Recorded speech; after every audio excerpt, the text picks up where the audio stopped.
I need a hero! A hero to the morning light! He's fast and he's gotta be fast and he's gotta be larger than life! I need a hero! Hey, Bikeaholics and listeners alike, the show is still going strong because of a lot of hard work and your support, of course. Thanks to all those loyal listeners and true friends of the show that have supported us or are supporting us. For less than a coffee a month, you can help support us too and put a little fuel in the law-abiding biker gas tank to make sure this show keeps moving on down the road. So, calling all law-abiding bikers, head over to our Patreon page and take action today. You can do so at lawabidingbiker.com/Patreon, Patreon. Oh, did I mention there's benefits too? From all your friends at lawabidingbiker.com, we appreciate each and every one of you. God bless and ride safe. And now, straight from the Law Abiding Biker Media Studio, out of sunny Yakima, Washington, we bring you another episode of the #1 listen to motorcycle podcast.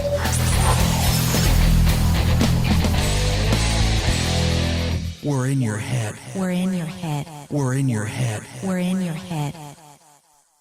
All right, we got to listen to this just one more time. I need a hero! A hero to the morning light! He's fast and he's gotta be fast and he's gotta be larger than life! I need a hero! Okay. It cracks me up, train man. wreck. Oh my God, dude. Let's do this thing. That was none other than when we were doing an SOA podcast. That was Lurch and Chewy in the house, and that was Lurch singing I Need a Hero. Yep. Did you relive it, Chewy? Did you relive it? Oh, in my dreams, baby. Totally, in my man. dreams. Love it. Welcome back, you freaking bikeaholics. That's right. This is the podcast for the motorcycle majority. The Big MM, also known as the... 99%. Oh, there you go. Chewy stepping in right there. Mm-hmm. I got to ask you, freaking bikeaholics, what are you waiting for? Mount up. Let us take you on a wild-ass ride, huh? Mount it. Mount it. If you're riding with Chewy, wrap your legs around him.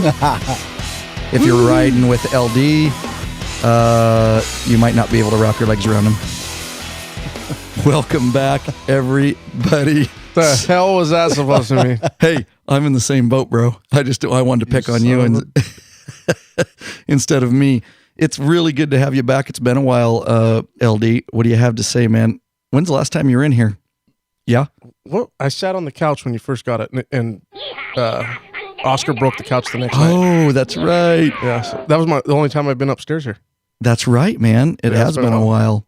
So the last time LD was in here was, when Oscar broke my couch. It since has been completely reinforced with, I probably used 50 screws in the frame of it. Poor Oscar. It's so ghetto. Isn't this when you told me 5 minutes ago you're not a carpenter?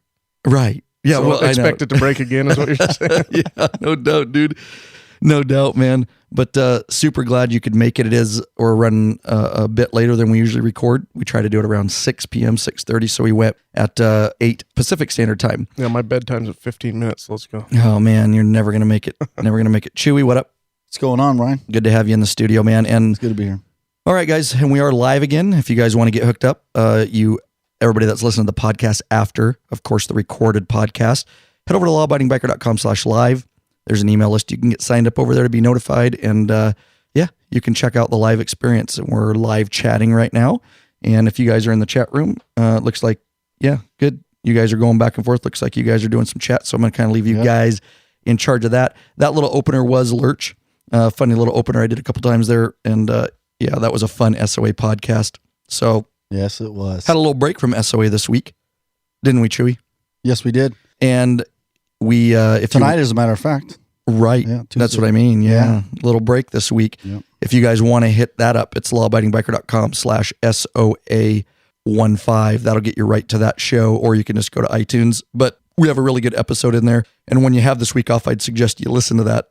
And as we get closer to the next episode, it'll kind of kick things in gear for you, and you can be in the know. All right. With that said, we've got a loaded show for you guys. We're going to talk about a victory recall real quick. and on I believe it's cross country, but we'll get into that. We want to talk about a couple sponsors of the show, and then we got a voicemail, which is going to be our main topic, and you'll definitely want to stick around for this discussion.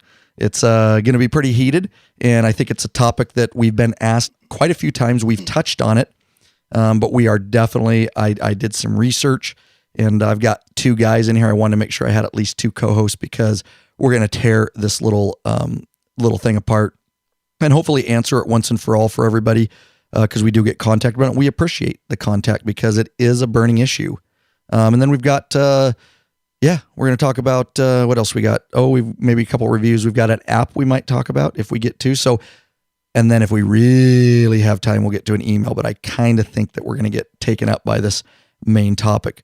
All right, real quick, did you guys read about this little victory recall that we want to shout out for everybody? No. Good job.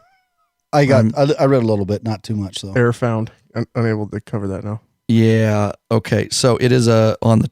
I think I got the wrong URL here, but I did a blog on it, of course, for you guys, and all the information. But it is a 2015 Victory motorcycle transmission recall, roller safety spring, and there are safety concerns. So we wanted to. This came across my desk a couple days ago. I wanted to get it out to you guys. We won't spend too much time here, but if you have a Victory, it came out. Let's see, by NHTSA, the National Highway Traffic Safety Administration, campaign number 14V as in Victor 596000.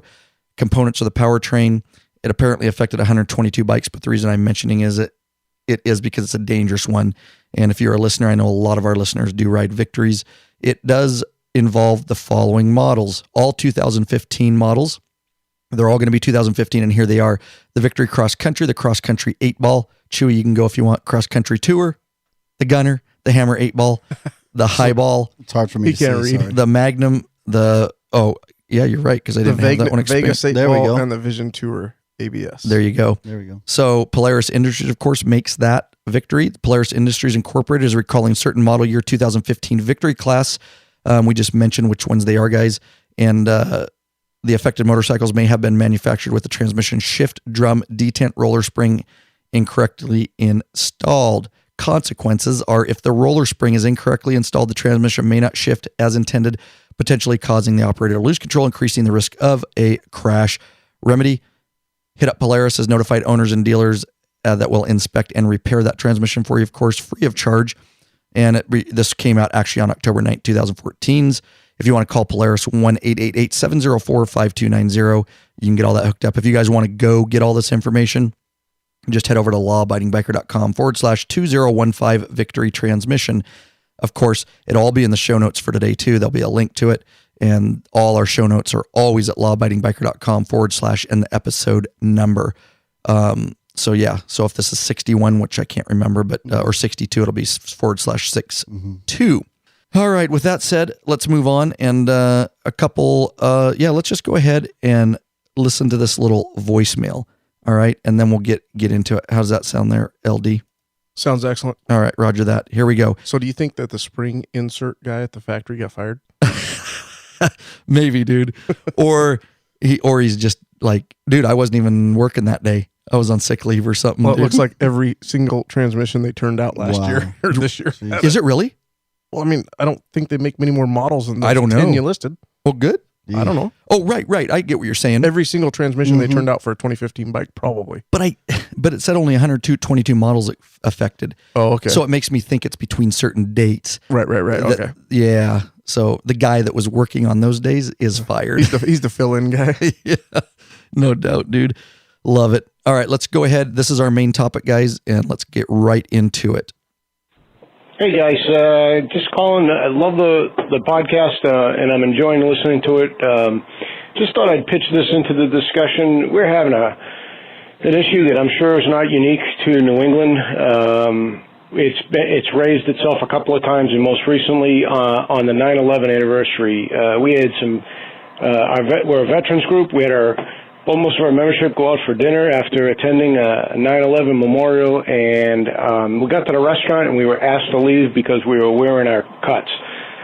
At the time, we were quiet. We walked in, sat down. We were just going to have a meal, and nobody served us. And the manager came up and asked us to leave, or gave us the option we could take our cuts off, which we weren't going to do. I was just listening to your last podcast, and you guys were talking about it was spot on with people belonging to things. We look around the restaurant, and there were sports teams, softball teams that had come after their game. There were people with golf jerseys on. There were bowling teams, and not one of them was asked to leave. So my position is it's discriminatory, it's prejudicial. If it were that request were made in any other context, it would be downright unlawful to ask you to leave. Essentially what they're saying is we don't want your kind in here.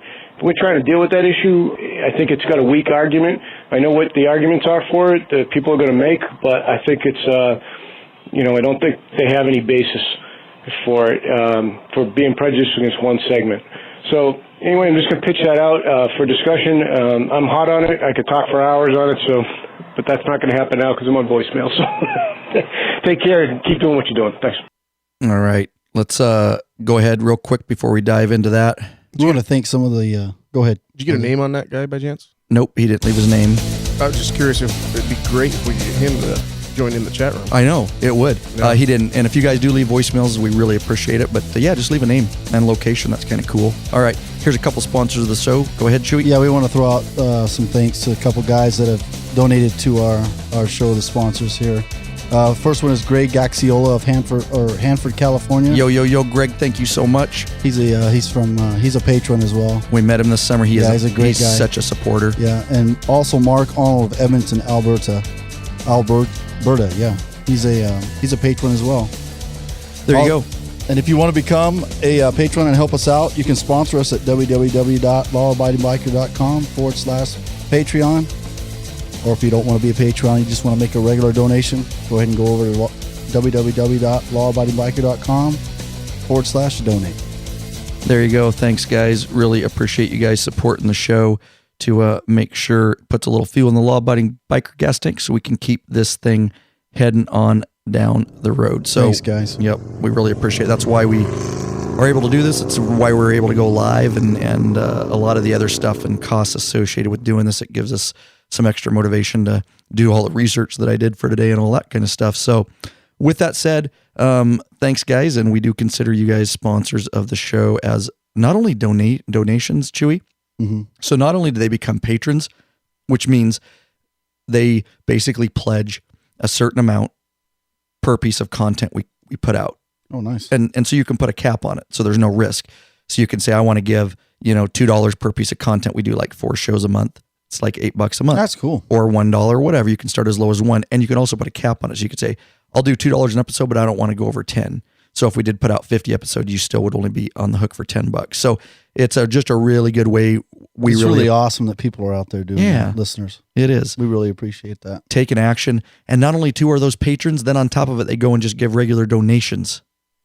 That's awesome. You know what I mean? Yeah. So yeah, it blows my mind. It means a lot. It does. Yeah. And I certainly wanted to get those guys in the show.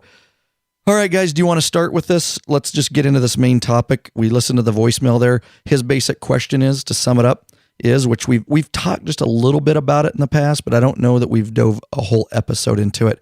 I can't remember the episode we did, but it was when we first started a couple of years ago. But I know that some things have evolved since then. But there's some pretty out there laws on it and things that have been around for a long time. And that is wearing your colors into businesses. Okay. And so what he's saying is they were going in somewhere and they're wearing their colors and they're not a 1%er club. Sounds like they're a law-abiding biker club. Mm-hmm. And you guys correct me if I'm wrong on any of this. Vet club, he said. Vet club. There you go. Yep. See, very, very good. And they're going in with their colors and whatever that establishment, was the name of it, they didn't accept it. And I've heard this and I've been emailed about this kind of stuff before. They didn't want to let them in because they were wearing colors. And for all of you listening, when we're talking about colors, because we're going to use it a lot in this show, and we always have some new listeners that are just getting into motorcycling.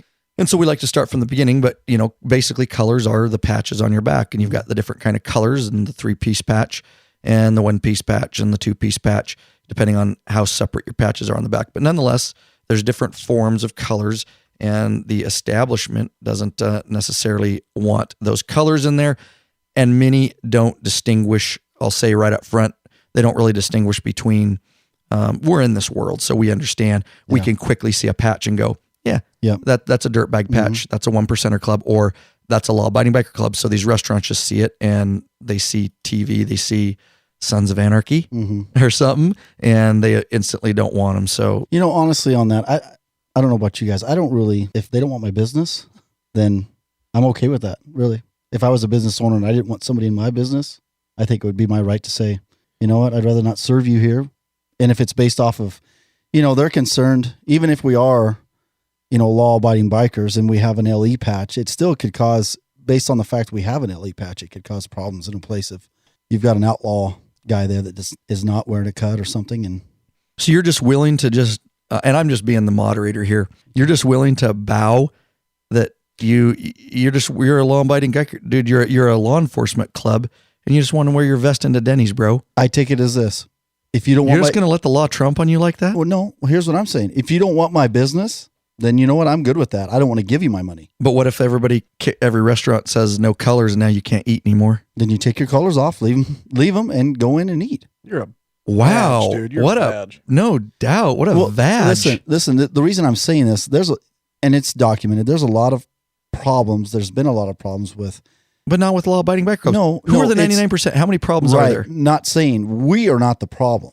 Where 99% of the biking community is not the problem. There's the issues have been where you have outlaw bikers in a place where law-abiding bikers are, or other outlaw bikers where they congregate together. It causes problems when you have colors in the place and they don't like each other. It's going to cause problems, and it has caused problems. People have died over it. They've been shot. So, I mean, if somebody doesn't want me wearing my cut, but what about people after a MMA match at the Sundome or something, and they walk into a restaurant? Are they likely to get in fights? With wearing a MMA t-shirt because they just came from the event? Well, I guess you could argue that too. Yeah, but that's what I'm here for. For me, I'm here to make your life hell, buddy. What I'm saying is, I really don't take it personal. If I go into a place and they're like, hey, listen, if I go into a bar or a place and they say, hey, look, we don't want any issues. We respect that you're a biker, you're a law-abiding biker, but we don't want colors in our bar because it's going to cause problems if there's an outlaw biker here or there's a bunch of them here. We don't want any issues. But why bikers? Are you saying they should do it? So they should do it for the MMA fighting? Because I'm telling you, working in the city, it happens every time that we have something at the Sundome like that. They all go to restaurants, they're all pumped up, they all got testosterone going, and they end up fighting people in all kinds of establishments. But yet, so should the restaurants kick them out too? If that's their choice. I mean, basically, you have no argument, Trey. If I'm a business, I've thought about this a lot. If I'm a business owner, if I have, say, I got a sports bar. Stop now. And jeez. In our line of work, we see a lot of bangers, right?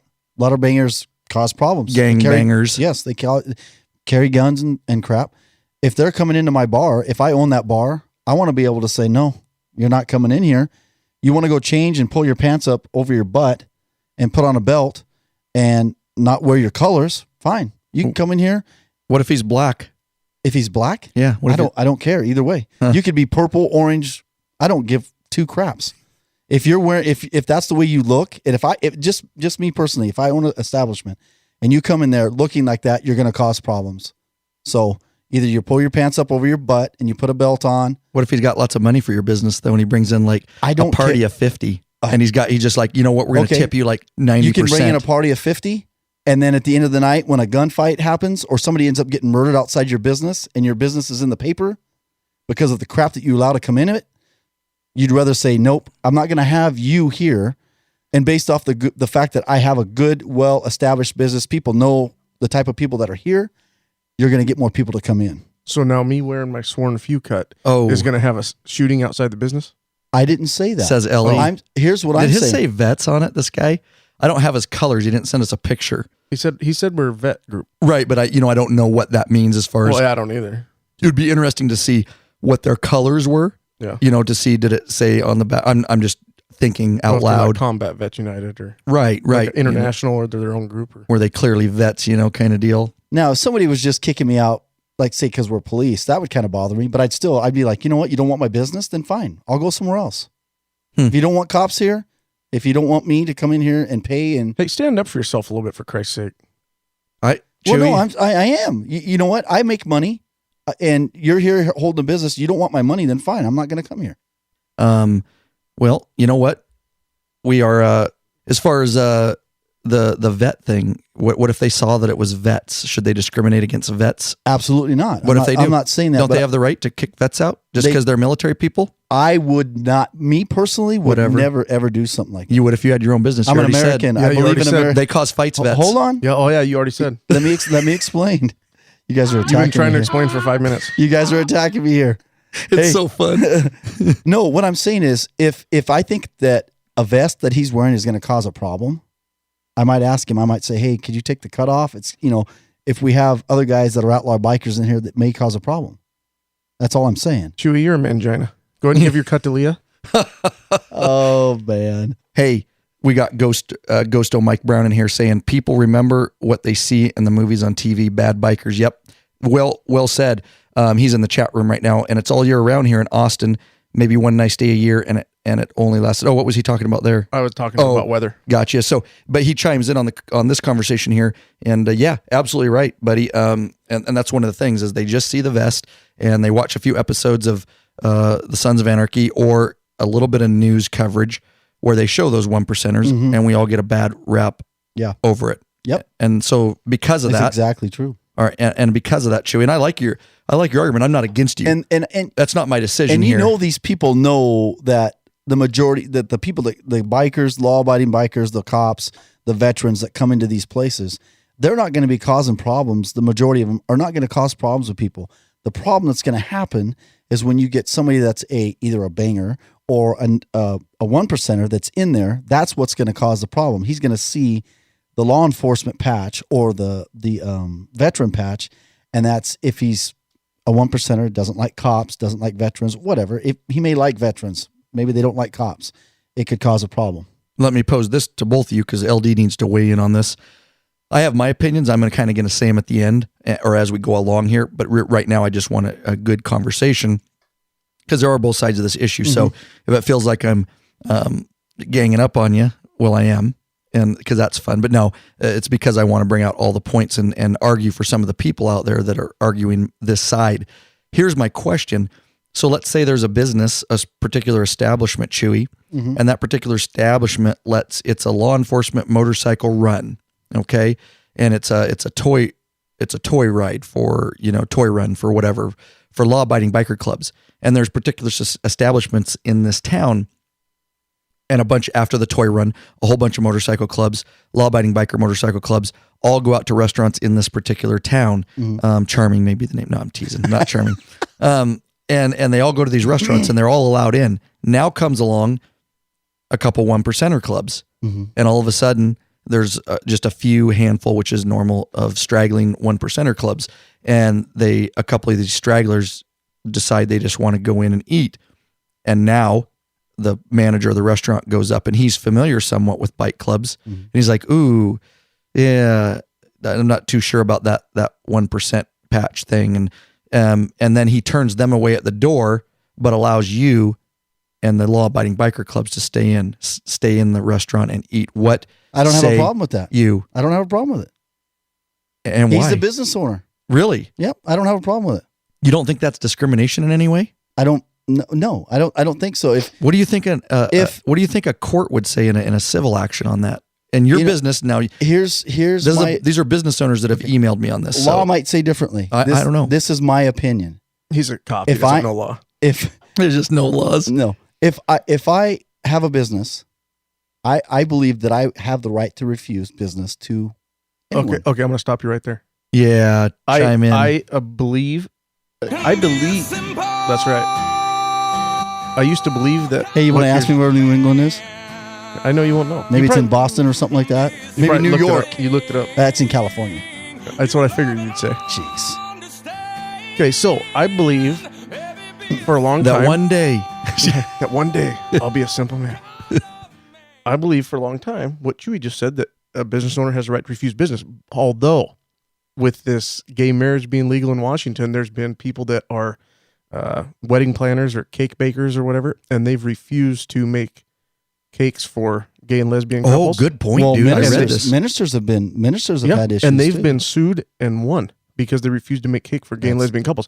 I thought that you could refuse their business if See, you that's wanted to. to me. I don't agree with that. Not doesn't just matter because, if you- hey, not just Chewy, I'm. it doesn't matter if you agree. Hey, You we're also having wanted to go get the murderer off the couch in the third-party residence. Listen, we're having a discussion here. I'm telling you, God, I don't dude. agree with it. If I have a business, I think that I should be able to say, no, this is my business.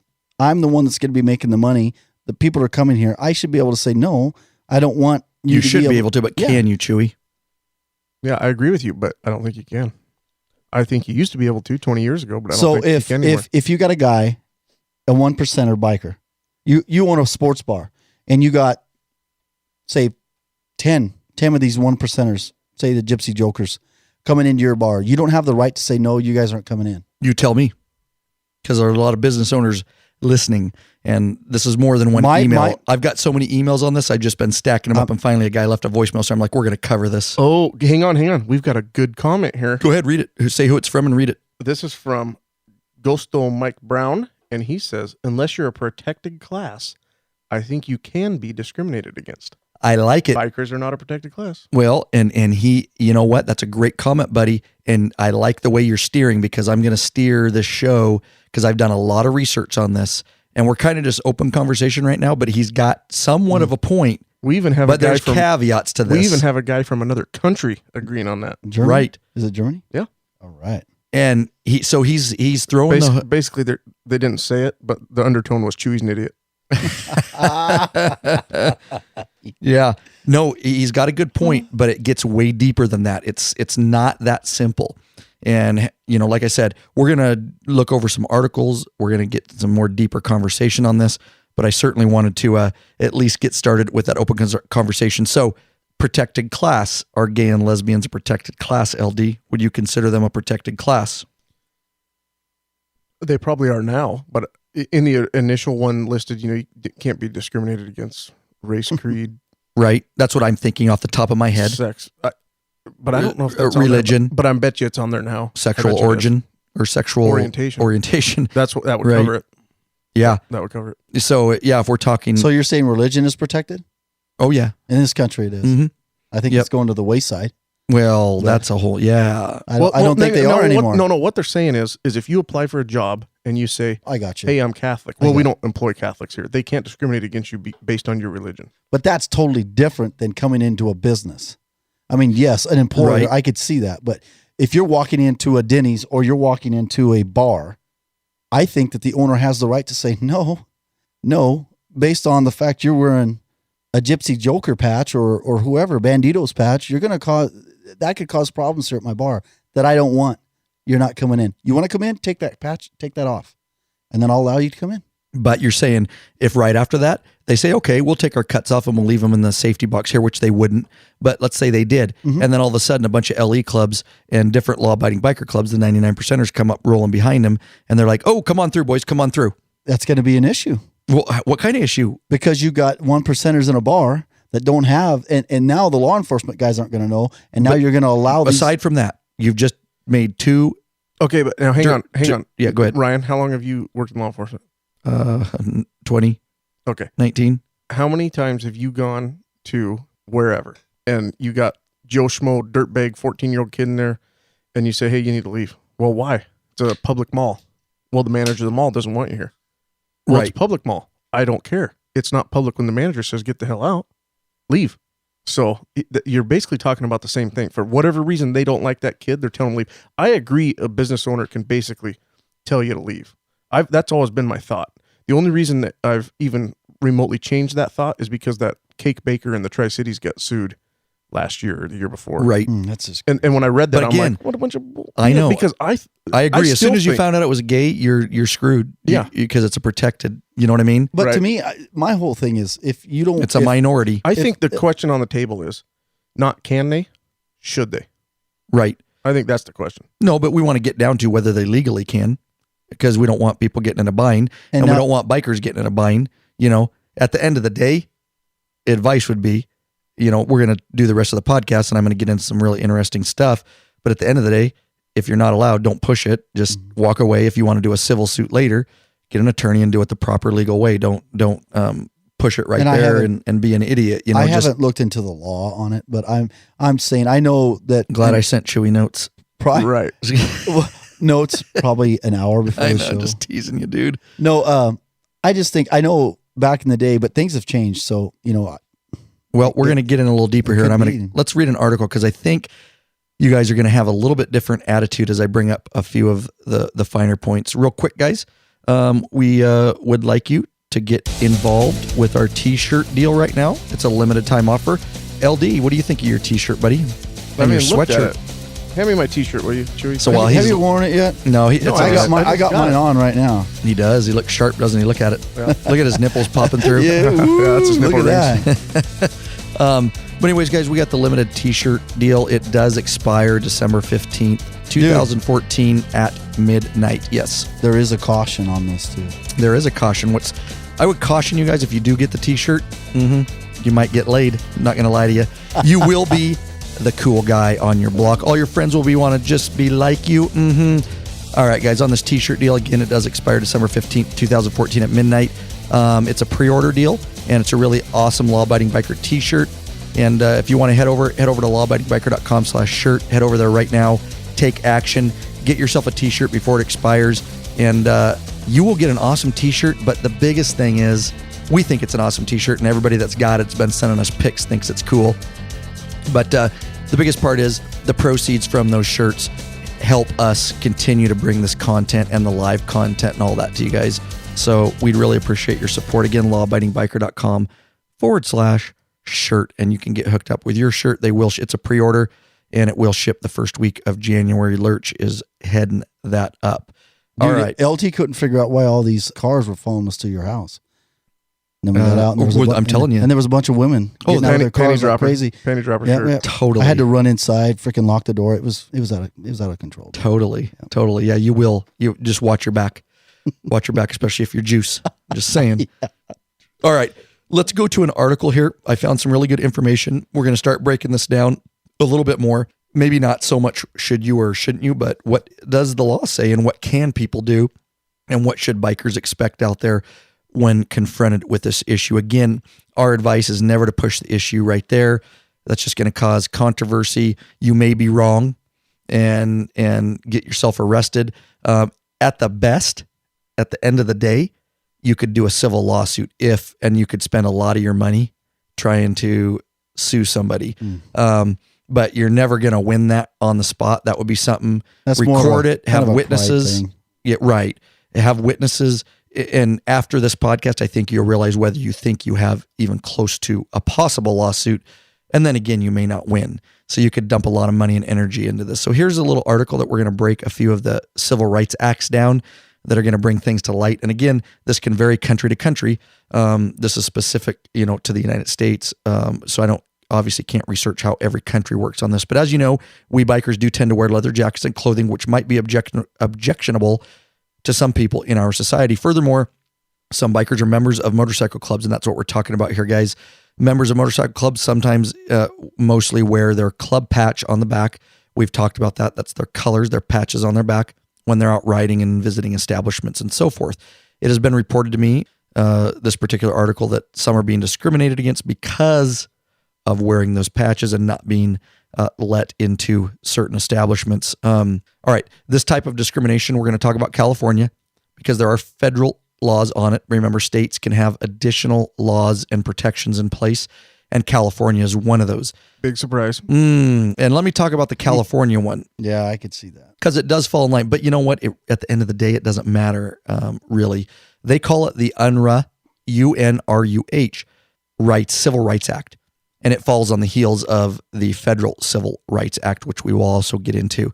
And if it sounds boring, it's actually not. I'm not just going to read a bunch of laws to you. I'm actually going to break it down and what some courts have decided and what your rights are as a biker and wearing your vest. And it could not even be club colors. It just could be a motorcycle vest. Because like Harley Davidson patches on the back, and it could be a hog. They all look, if the business says it's a patch, right? So you're kind of screwed. But here we go. The UNRRA Civil Rights Act, it provides that in part, and you guys want to pay attention to this, all persons within the jurisdiction of the state, they're talking about California, are free and equal, and no matter what their sex, race, color, religion, ancestry, national origin, or blindness or other physical disabilities, are entitled to the full and equal accommodations, advantages, facilities, privileges, services in all of Chewy's businesses, establishments of every kind whatsoever. All Okay, make-believe businesses. I threw Chewy in there. Don't dude. get me started. Totally, dude. Any person whose exercise or enjoyment of rights secured by the Constitution or laws of the United States has been interfered with or attempted to be interfered with may institute and prosecute a civil action for injunctive and other appropriate equitable relief, including the award of compensatory monetary damage. And that's what I'm talking about. At best, you're going to get out of this. You're not going to get a police officer to arrest you for violating somebody's civil rights. You're going to get You're gonna sue them. right. You're going to try to sue them. For the cost of your hamburger or what? Right. I mean, what's your damages?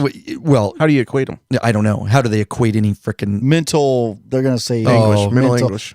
Yep. damages or whatever. Yep. I had a heart attack because I didn't get my burger Right. and my body was going through DTs. But anyways, what does it say here, Chewy and LD? No matter what you want to read this, right? So we're talking about protective classes, religion, color, race, national origin, blindness, right? That kind of stuff. Doesn't say gay in there, but I think that is a protected class But now. this is only California that you're reading, right? And it's better than that. So they went a little above and beyond. They basically made their own law. But here's the Supreme Court ruled in a case of Cohen versus California in 1971. So this is old, but it still stands true that individuals have the constitutional right under the First Amendment to wear clothing which displays writing or designs.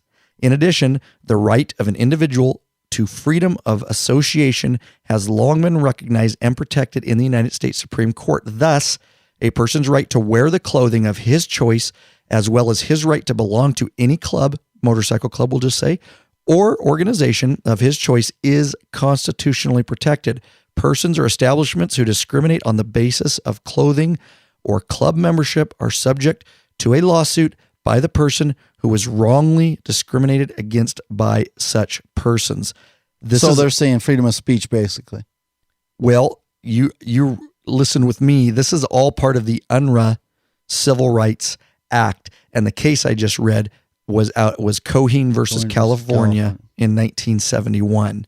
So you read it as you want. What's that saying in California, buddy? I think it gets deeper than this, though. Any thoughts? LD, you've been quiet over there today. I've been chatting it up here, learning all about Australia. Oh, you just, okay. Yeah. Any comments? Germany. Yeah, I know. It's awesome, isn't it? This live chat. Yeah, It's great. This I mean, is a slick deal. Meet a lot of cool people. California is a very liberal state. It is. So is Washington. So is Oregon. Washington is, I'd almost say, just as bad or worse. Well, here we go. As we get a little bit deeper here, I think you're really going to start to see the light here. Although restaurants, I'll say, and similar types of establishments, they are allowed to enact uniform dress codes, right? You guys are familiar with that? Yep. Yes. No socks, no shoes, no Right, service. right. Mhm. You can do that. They are not allowed to arbitrarily discriminate against bikers or motorcycle club members just because they don't like the way they are dressed. Okay? It gets deeper. Okay, hang on. Where are you getting this information? Is this from that biker It lawyer is- guy? but you're actually going to be in line with it here in a second. Okay. Where are you going with it? Well, I'm just reading where it specifically talks about motorcycle stuff there in that, for instance, let's say. Right. That's what I'm saying. If you go to the next paragraph, it's going to bring it all into light. Okay. Because although what he's typically doing what an attorney does. So what he's saying, Talking. right? He's talking out of both sides of his mouth, and here's what he's saying. And I can read through his bull, and I can tell you he's kind of right in certain circumstances. So let's go with that, guys. Although restaurants and similar types of establishments, what does he say right here? They are allowed to enact uniform dress codes for their establishment. Okay. They can, right, Chewy? What's a Okay. uniform dress code? Now, Can they enact? are they saying for their employees or are No. they saying for people that come in? No, for people that come in. Okay. So is that fair? Can a restaurant, right here, he's saying it himself.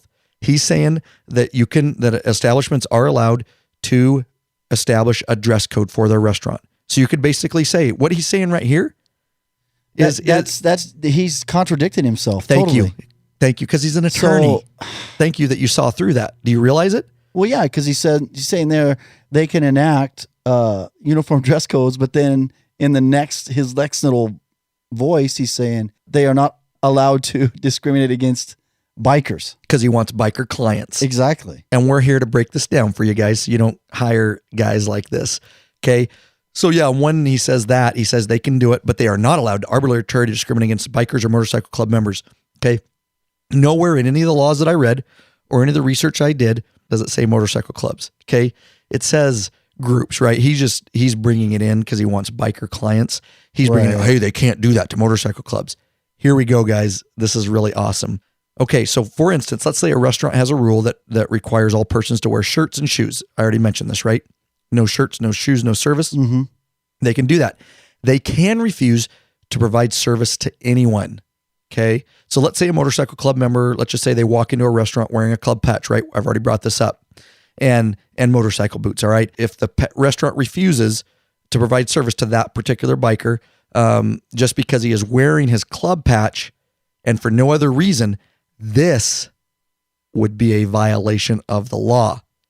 Notwithstanding the fact that they have stated that they can refuse to provide service to anyone. Okay. So is it making sense yet or not? Or do you want me to break it down further? No. I totally understand exactly Spit it then. So what's this say? I disagree. I mean, well, what does it say first of all, and then we can disagree on it. Let's look at this closely, Chewy. Okay. Here's what this little thing is saying as we get deeper into it here.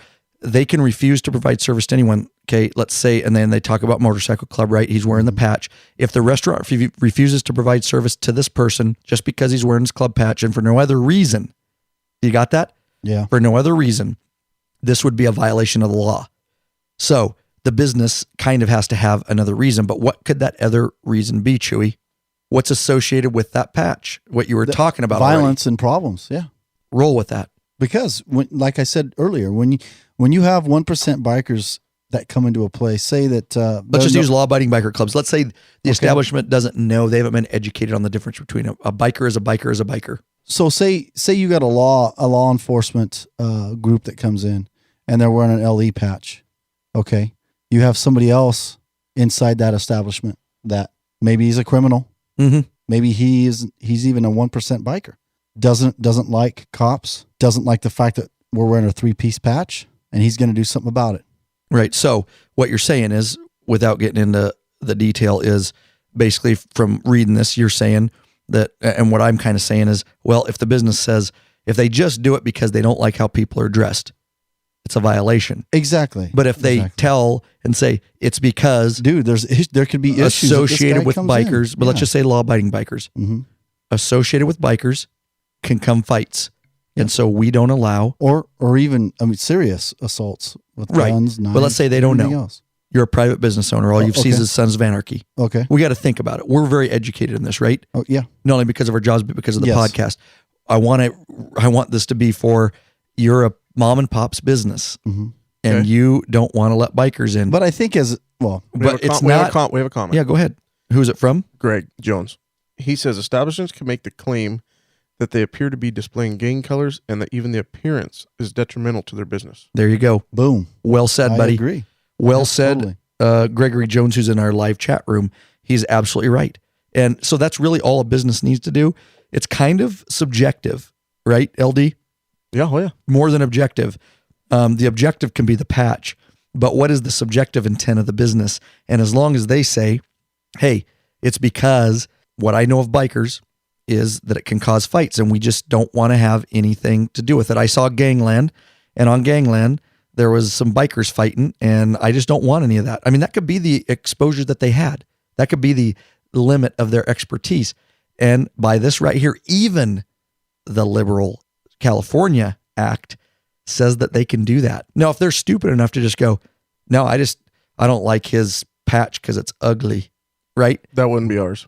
Right. Yeah. Well, see, to me, it's too much government involved in what a person is doing in their business. I can understand that you don't want seances and, we can't have, government's going to put a regulation on some of the things. We've got listeners that have seances. Is there a problem with that? Well, if you're murdering and killing things inside, there could be a problem. But what I'm saying is when government starts coming down on owners of businesses and telling them you have to allow these people in. I disagree. I don't agree with that. You're locking down people's rights as I see it. If I have a business and I say, you know what, that guy's coming in here, he looks like could be a gang member, based on what he's wearing, based off what we know a lot because we're in law enforcement. Right. But what I'm saying is if a business owner says, you know what, I don't want your money, I don't want you here, I think they should have every right to do that. That's just my opinion. I agree with you. That's just my opinion. But I want to get to the meat and potatoes, right? Okay. I agree. We can appreciate that all night long, right? Mhm. As far as what we think should happen, but that's not how it works, and right? that's what I'm saying about Right. along the discussion. I think there's too Right. much government involved in this and trying to pin down and put their hand in things they shouldn't. Right. LD, you want to jump in on this conversation at all? No. Jeez Louise. We haven't had you in the studio forever. You're just all quiet over He's about there. to go to sleep. It's too hot in here. What do you say, LD? What do you think? Not what the law is. Hey, and I'm a believer in Christ. right? So I'm saying if I come there and a guy knows I'm a Christian and he says, no, it's a you're Muslim Christian, business. And you yeah, think, you're not coming here. Okay. all right. No problem. See You you later. think that's okay? That's what the law should be? Because it's not what the law is. Right. It's not. Right. But I think a business owner should be able to do that. If he wants to, if he doesn't want your money, okay, fine. Okay. LD, what say you? I agree with Chewy to some extent. However, if I go there as a Christian, say, and they want to kick me out for that, okay, fine, I'll leave. The problem comes is when that Christian goes there and starts putting demands on the business. You read about it all the time in the paper, where these, we'll say Muslims go somewhere and they don't want a picture of bacon up on the window because they don't eat pork. Right. Well, screw you. And I don't. You got free right to go somewhere else. Don't be bothering me. Exactly. And these people cave to them. That's a damn problem. Right. Well, they're and afraid. I agree with you on that, Right. as far as pictures and stuff. But I don't think that's really what we're talking about as far as civil rights. As far as Right. pictures, we're talking about the simple fact that if you believe that you want to go to Pizza Hut and they don't want you because you're a Christian, you think that they should have a right in society today to do that based on only your religion. You're a clean cut. You're squared away. You aren't causing any problems. They're to say, are you a Christian? Yeah, I am. Get out of here. You think they should be able to do that? They've got the right to refuse. It says right on there, we have the right to refuse service to anyone. That's their property. They paid for Right. it. Sure. And they're going to get the money. I mean, That's they're what the you one making believe should happen. Yeah. Right. Okay. In 'Cause- my opinion, they're the ones making the money off these people that are coming in. If Right. they don't want them to come in, they don't want to make the money, then it should be their choice. It's their business. Okay. I like how you think. Just like if you got a guy that's I'm glad you just stepped up and said it. it's just like if a guy has a business that he only allows 1%ers to come into. Well, fine. Right. And I'm just going to say as we get deeper into this, my particular opinion is that can cause, which we've tried to get rid of, a segregated, that can cause a lot of other problems, a segregated society and restaurants just for whites and restaurants just for blacks. And I don't think, that's my opinion, is I don't think that's good policy. I agree with the Civil Rights Act, that you shouldn't be able to refuse you should be able to refuse for if the guy is causing problems or he's not paying, but I do not think that you should be able to refuse service as a business owner to somebody strictly based on their religional preference, based on their color and all that kind of stuff, because that has and that's why they made the Civil Rights Act, because that shit was happening and they said that's not good. So Gregory says, a business owner ought to have the right to refuse business to anyone based on a valid business reason, there you go. i.e., I refuse your business because your presence here is bad for my business for whatever reason. But I don't think they ought to be able to refuse just based on the personal prejudices. Well said, Gregory. That's exactly what I'm getting at. And everybody has their opinion. That's what's great about the studio. You both say, hey, doesn't matter, whatever. I absolutely don't think that it should be based on those protected class reasons. If the guy's causing problems, if he's not paying, if he's, He goes on to say, this is even better. So if I cater to fundamental Christians, having LGBT, lesbian, gay, bisexual, whatever. Okay. The whole Transsexual package. deal. Yeah, the whole package. Or Muslims might be bad for my business because he's catering to Christians. So I ought to have the right to protect my business. Of course, the public has the right to boycott and run me out of business for my prejudice. Correct. Yeah. Exactly. Yeah. So Hobby Lobby. yeah. No, he's right. That's because then I know. If certain people don't like it, they're not going to come to your business, and it may Yep. hurt your business, or it may wherever you're at, it may help your business. Yep. So let's get in deeper here and find out what is actually the case and what can be done. The UNRRA Civil Rights Act in California specifically prohibits this type of discrimination, which we just talked about, which is his club patch, and they don't want him just because of the simple fact the way he looks. No other reason. Not that he's going to cause fights, nothing else. Just they say, we just don't like him because we don't like leather. Okay? This is what we're talking about. We don't like patches, and no other reason. This act specifically prohibits this type of discrimination. Furthermore, owners of establishments or venues cannot just arbitrarily discriminate because they don't like what someone is wearing. If an establishment does have a dress code, they must enforce. Here's the key. And here's the key to the UNRRA Act, which we're talking about. Okay. Mm-hmm. And it's the questions I brought up to you. They must enforce the dress code uniformly so that it is applicable to all, and so that it is not enforced in a discriminatory manner. Basically, what that is, go ahead, Aldi. It answers the question what I asked you. Well, A 1%er walks in and a law bike. No, you can't. Right. You can't do it. Right. I like to get the listeners involved.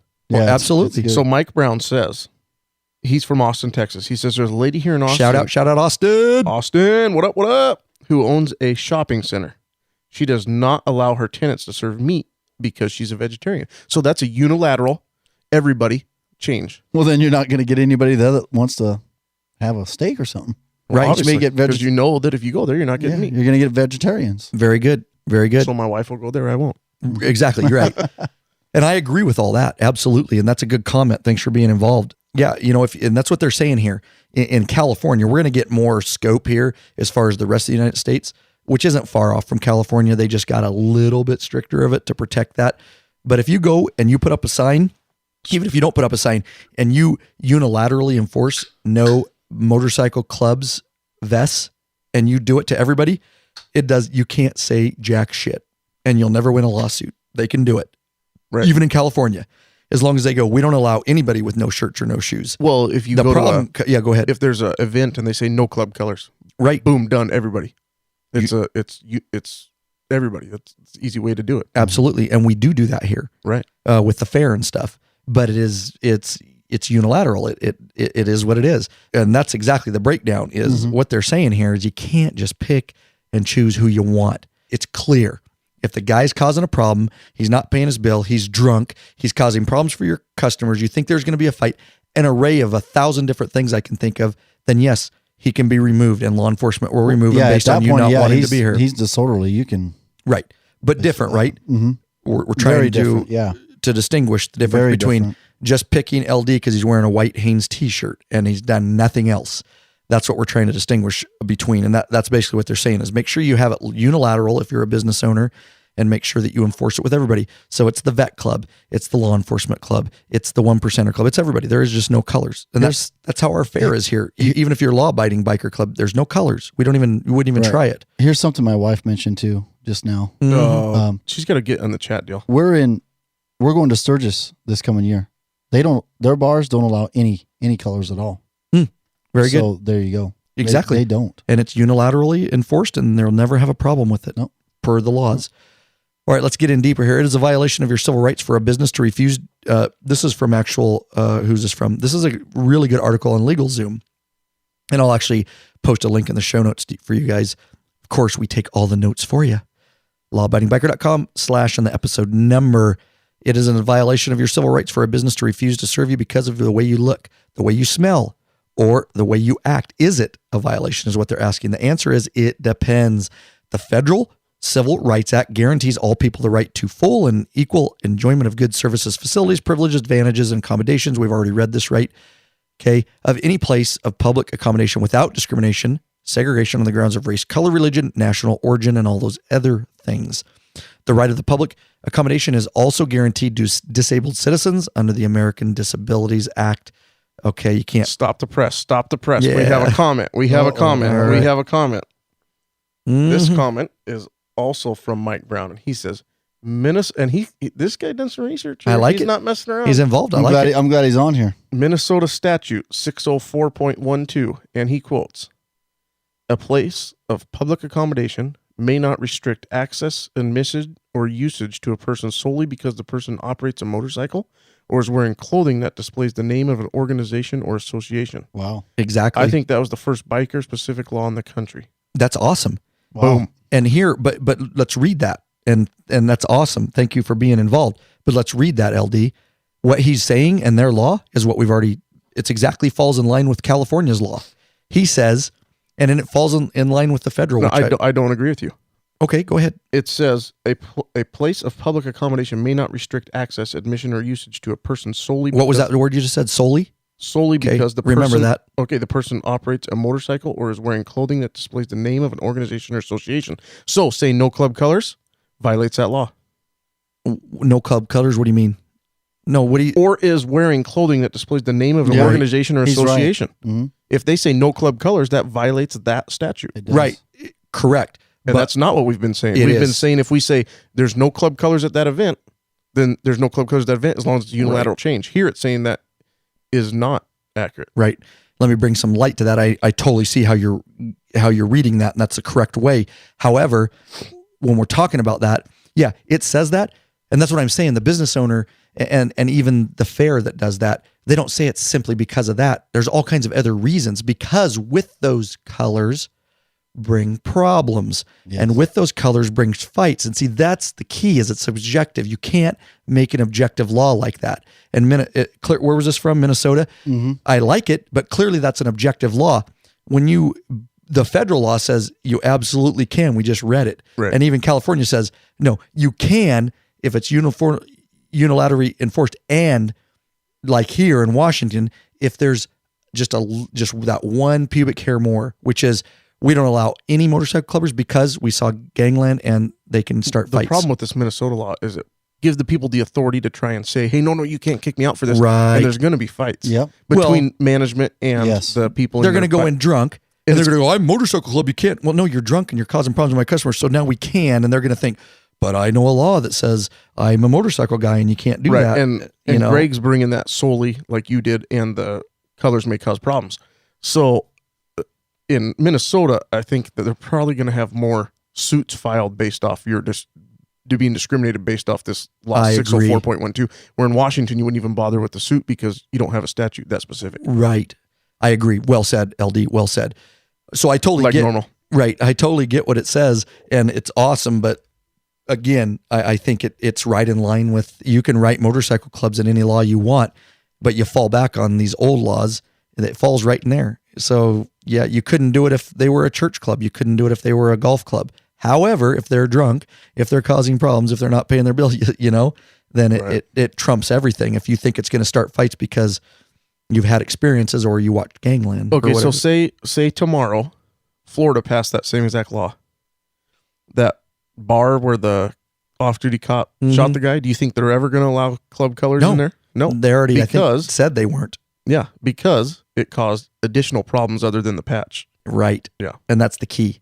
Subjective, not objective. If Okay. you're stupid enough to say, yeah, well, I just did it because I don't like that particular style of patch, well, you're screwed as a business owner. But if you say, and nobody will agree, that everybody will agree that club colors can cause that if it's the wrong type of clubs, which are the 1%ers, which unfortunately are less than 1%.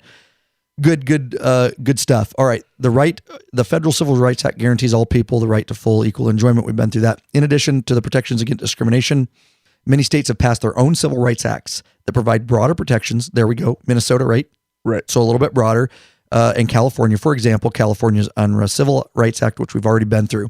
In the 1960s, the UNRRA Civil Rights Act was interpreted to provide broad protection from arbitrary discrimination by business owners. Cases decided during that era held that business owners could not discriminate, for example, against hippies, police officers, homosexuals, or Republicans solely because of who they were. In cases in which the patron, the customer, is not a member of a federally protected class, the question generally turns on whether the business's refusal, this is important, of service was arbitrary, or whether the business had a specific interest in refusing service. Again, like I say, subjective versus objective. For example, in a recent case, a California court decided that a motorcycle club had no discrimination claim against a sports bar that had denied members admission to the bar because they refused to remove their colors or patches, which signified club membership. The court held that the refusal of service was not based on the club members' unconventional dress, but was to protect a legitimate business interest in preventing fights between rival club members. That just sums everything up we've been talking about right there. It said they tried to sue him, a recent California case, tried to sue him. The court said, bullshit. That's not exactly why they did it. It's subjective. The reason they did it is because those types of patches cause fights. And the court said, you're absolutely right. And even with the UNRRA Act, which is even stricter in California, they still were able to turn those motorcycle club members away, and they lost that case. So here's what you do. You give us the name of the restaurant. We put them on blast. You go. No cops. No bikers go there, and we don't support that business. And that is an awesome point. Yeah. What can we do outside Don't send that? our money there. Absolutely. Even if you're not riding your bike, don't go there. Do not support that business. Absolutely. All right, let's finish this little article up, and then we got one more, and then we'll close it out. All right, right on the heels of that, guys. On the other hand, a California court decided that a restaurant owner could not refuse to seat a gay couple in a semi-private booth where the restaurant policy was to only seat two people of the opposite sex in such booths. There was no legitimate business reason for that refusal of service, and so the discrimination was arbitrary and unlawful. Anything about that, guys? Does that make sense, though? I mean, not what you believe, but does that make sense in the scheme of things? It falls right in line with what the Federal Civil Rights Act says. The federal government wants to do it. Yep. Just because they don't want people discriminating against certain groups. Yep. Well, they're saying any group, basically. Well, but did you hear this? In this case, it was a gay couple, okay? Right. And they didn't class. seat them. They didn't seat them, and because that was a particular area was for different sex couples. But they had no other subjective reason to do that, just based on the fact that they were gay. That's the problems you run into under our laws. Right. That's the problems you run into, and that's where they ran into the problem. The previous case was the bikers going into the bar, but they said it's not just the colors, it's because that causes fights. They're okay with that. See the difference? Now, could you make a point where if I set these people in this certain area of establishment, having other Patreons or whoever they are in there, this could cause an issue because there is an issue in the world today with this. Right. With this, I think you'd be hanging out under our laws. Probably would, but I'm saying, Right. Could you make that? You could.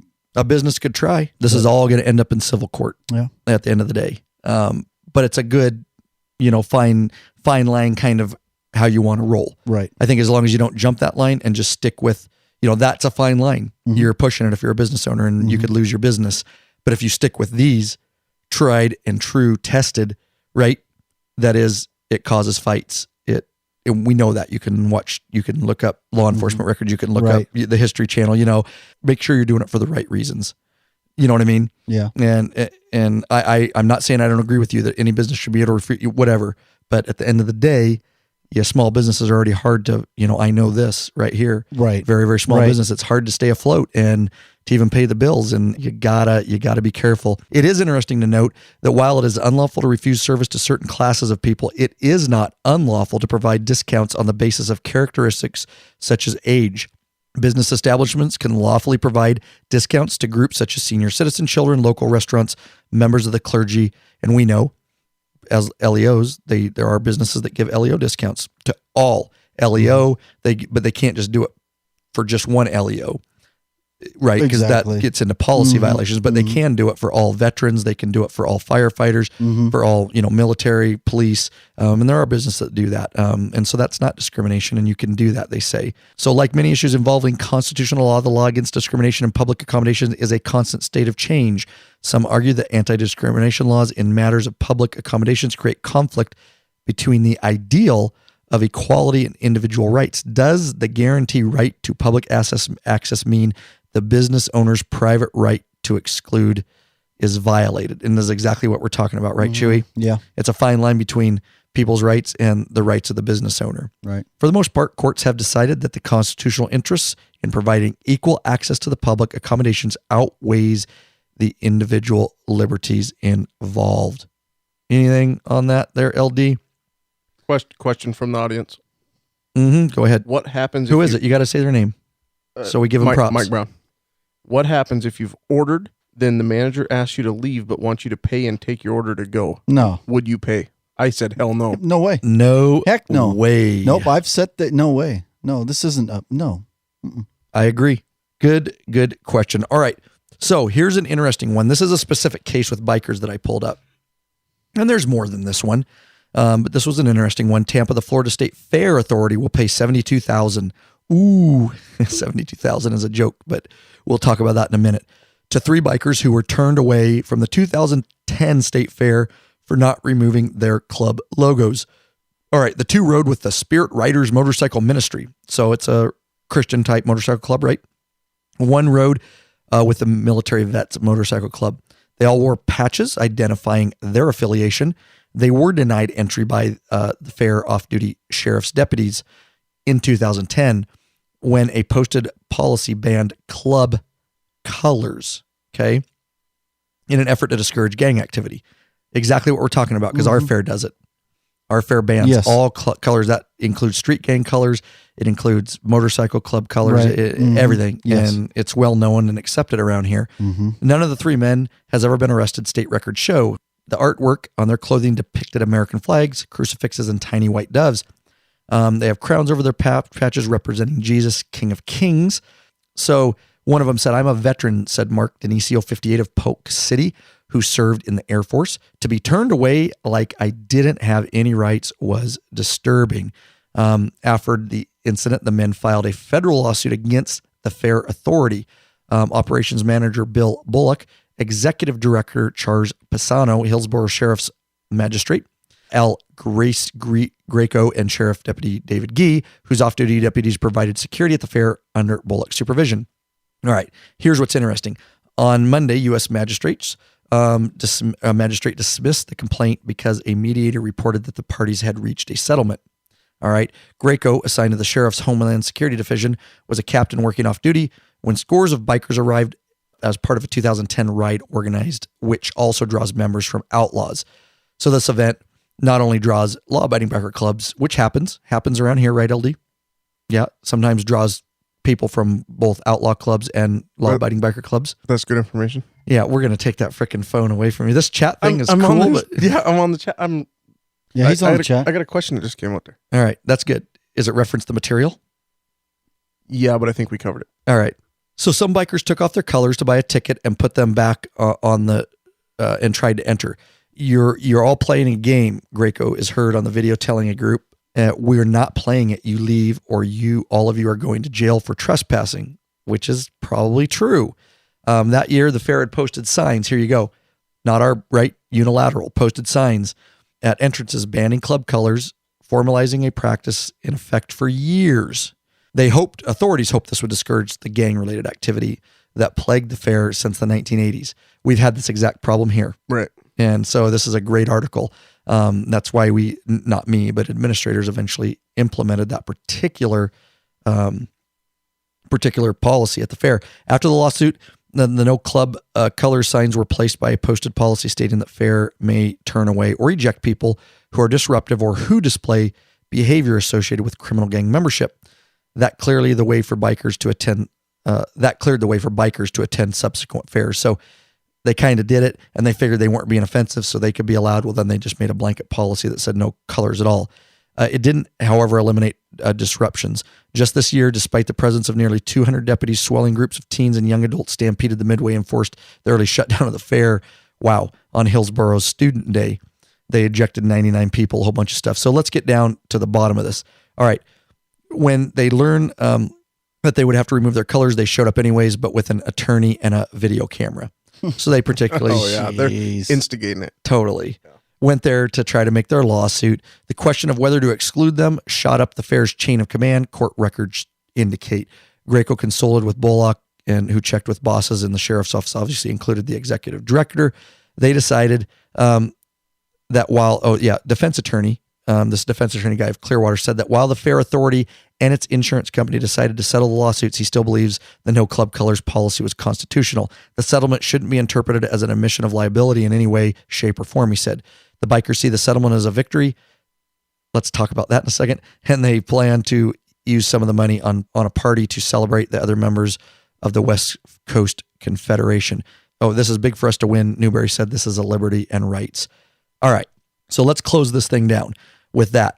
Any comments before I go on that? Comments? Okay.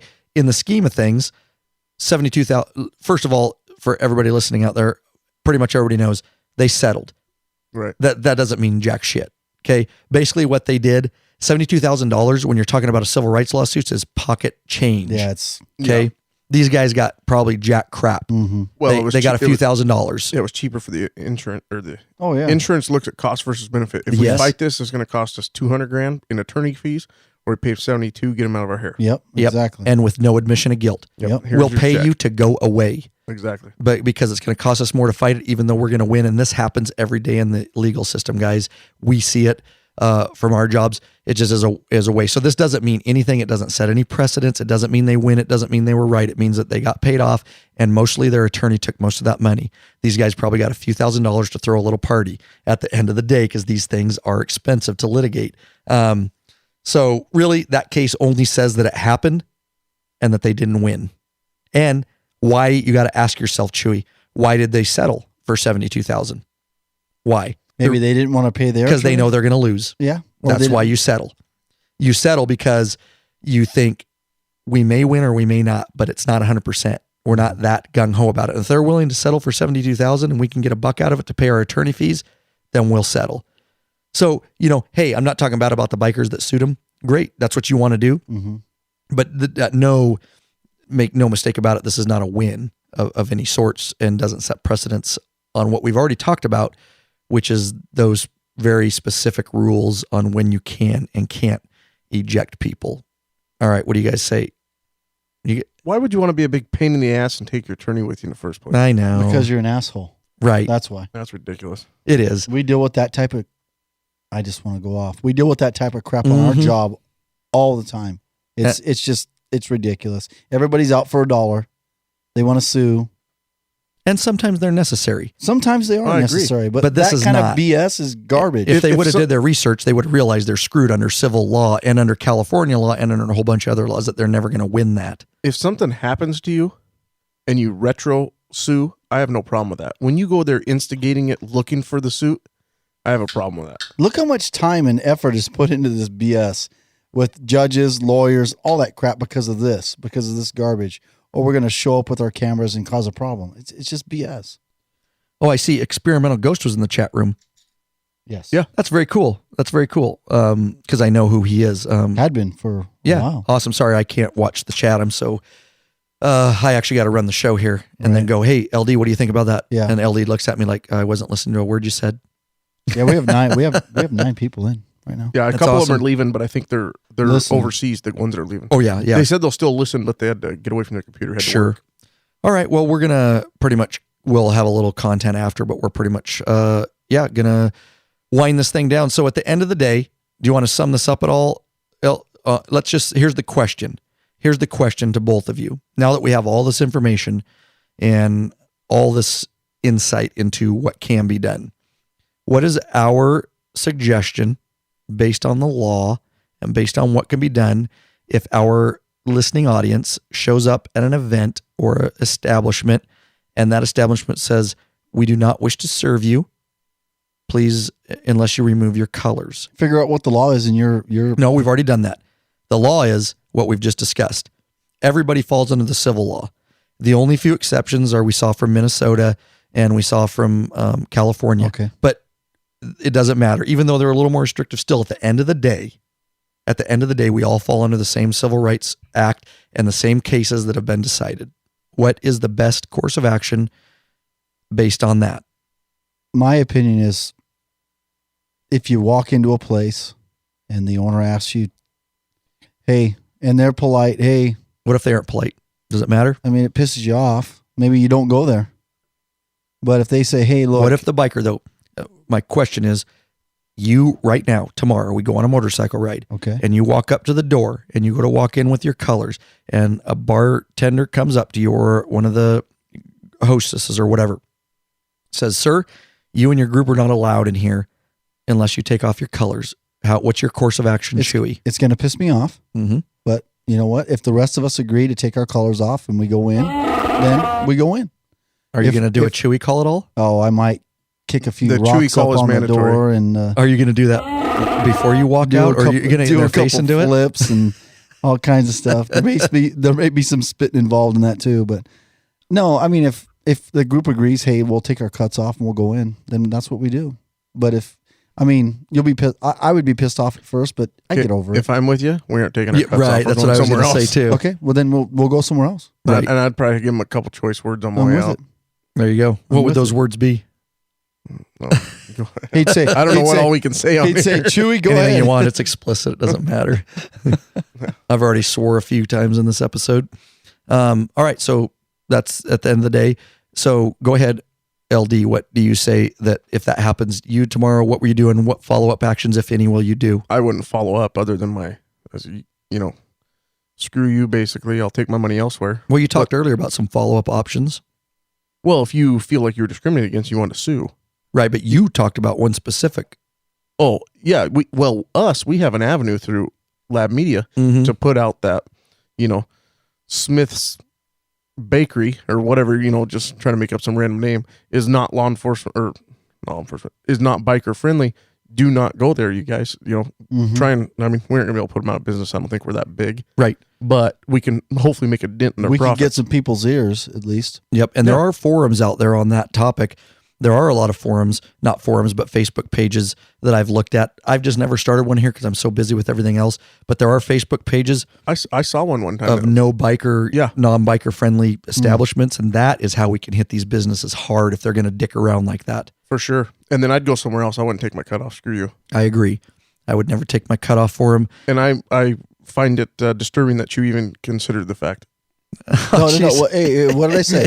I said if the club, I would not go in. No, Screw you were If- all on board. If everyone else was, you got to If be your the own club- man, Chewy. Be your own man. No, if we Jeez. agree as a club that we're going to take our cuts off and go in, Relax. Then we will That's go it. in. Just relax. We're relaxing now. Go ahead, dude. but if the club says, Wait. Hang on. We've got a chat. All right. We got a comment. from Mike Brown, and this fits in exactly with our club. This is something I could see happening. this does happen in He our said, club. I'd offer to take the manager's girlfriend for a ride. Oh, boy. Oh, boy. Boom. I love it. Oh, man. Darn right, man. That's funny. Oh, so yeah, at the end of the day, that would be my decision, guys, or my advice is just let it go. Don't cause a scene. You're not going to get anywhere. If the Right. police arrive, they are going to ask you to leave. They have no other choice. It'll never be, it's not a criminal offense. You guys have to realize that. At best, it's a civil violation, and you would have to spend an assload of money to litigate it. And again, if you don't fall under that, where they're just going to come out and admit, we only did it because of your religion, or we only did it because of your colors, as long as they say it's because we don't like it and it's a blanket policy and we enforce it unilaterally and we just don't like bikers in here because it can cause fights if they're wearing their colors, you're never going to win. And I so, guarantee you'll find some stupid attorney that'll take it, though. Oh, yes, absolutely. and take your money. like this guy Absolutely. online, Oh, yeah. He'll take your money. He doesn't care if it's a winnable case. He'll take your Absolutely. money. Right. Absolutely. he's going to tell you what you want to hear and all that. So be very careful, guys. Now, my opinion, I don't like it either, but I can't go by opinion, but I said at the end, I would give my opinion and I'm in line. I don't think they should be able to do it. But you got to also think of if you're the business owner. Yeah. I mean, right. Yeah. It just sucks. Should they do it? Is it necessary? I guess yes, but deep down in your heart, nobody likes And being it takes you turned off. away when you know you're a law abiding, Right. And I feel the decent way that I person, do. I feel the way that I do about it. And if I went up to a business and they told me to go away, I'd be pissed off. I'd be like, Mhm. but If I walked in and they said, "Hey, we don't want any problems here. We don't want you coming in here," I would probably take my cutoff, turn it around, and say, "See this," and explain to them what the back means, Right. and then I'd put it back on and leave. You might want to do some research Yeah. because not all bikers, 99% of us are good, hardworking. We have money. Charity giving. Charity giving. Yes. Exactly. And I think that's what pisses a lot of bikers out, including the caller, the gentleman that left the message. And that's the key. He's a vet. He's fought for the country. I get it. I get why Right. he's pissed. That pisses me off that you wouldn't let a vet in because I really respect our vets and my heart goes out to him, absolutely. So I get it. I get the frustration, but we got to put it in perspective. And that's what we do on the show, fair and balanced. And, there isn't a lot you can do about it at all. And it's just something that us bikers are going to have to live with. And the biggest thing LD said, is, we take it up on our forums. With social media these days, there has been businesses hurt big time by doing these things. Think about it. Some of the big brands have been hurt and have to come out with apology statements because they did certain things and it got out on social media. So these things the biggest thing is just spread the rumor. Start a Facebook page. Not rumors. Not a rumor. Yeah. I agree. But give the information out. Yeah, right. The facts. Yeah. And if you got a video of it, put the video, whatever. But yeah, that would be our advice. Man, what an episode. I had a lot more to get to, guys, but that's okay because you can just come back. And we're going to keep coming at you here with the Law Abiding Biker podcast. We've got lots of content, and I'll just slip what we had into the next show, which will be interesting. Thanks for the live audience slipping today, anything too. into anything. No, dude, Just I'm throw all it in. about Don't slip slipping it. into it. Don't slip it. Just throw it. All about slipping it. Guys, seriously, topics like that are big, and I like to just get it out of the way with one episode. And hopefully that gave you some insight. You can get the notes, lawabidingbiker.com/whatever the episode number is. We appreciate everybody that chatted with us in the live audience. If you want to get hooked up live, lawabidingbiker.com/live. And there's an email list over there too, guys. As I told you, get hooked up on the email list because I'll send out when we're going live with an easy button so you can just tune right in. We had people all over the world listening and chatting, and that was really cool. All right, guys, you want to help us out for the holiday season? Very simple. Head over to lawabidingbiker.com/Amazon. Just bookmark that baby. Anything you purchase, anything, after you go through that link, that's right, no additional cost to you. We do get a small kickback in return. Helps us put some fuel in the Law Abiding Biker gas tank so we can keep taking this bitch on down the road, continue to provide content for you guys. Again, lawabidingbiker.com/Amazon. Just book it, do all your Christmas shopping through that link. We'd really appreciate the kickback. Law Abiding Biker podcast hotline, 509-731-3548, or internet from your computer, from your microphone, over the internet, from anywhere in the world, no charges, lawabidingbiker.com/voicemail. That's right. Or you can leave us an email, lawabidingbiker.com/contact. Last, don't forget to get involved in that email club. It's free, lawabidingbiker.com/email club. I send out free vids, all kinds of stuff. Dudes, for the holiday season, hopefully, I've got some giveaways. You guys will definitely want to tune in. The only people that will learn about the giveaways are right here on the podcast, and I'll basically tell you what the conditions are to get that giveaway, whether it's leave a voicemail or whatever. But I've got some stuff coming, hopefully, and I can't tell you what it is, but I'm pretty excited about it. Don't forget to get involved in the t-shirt deal, guys. All right. Peace out. Thanks so much for tuning in. We really appreciate it. Peace out. Keep the rubber side down. And the shiny side up. Thanks for being here, LAD. Later, guys. No problem. Chewy, thank you very much. Good times. That episode went, man, a lot to talk about, huh? Lots of fun. Lots of fun. Get out there and freaking ride already.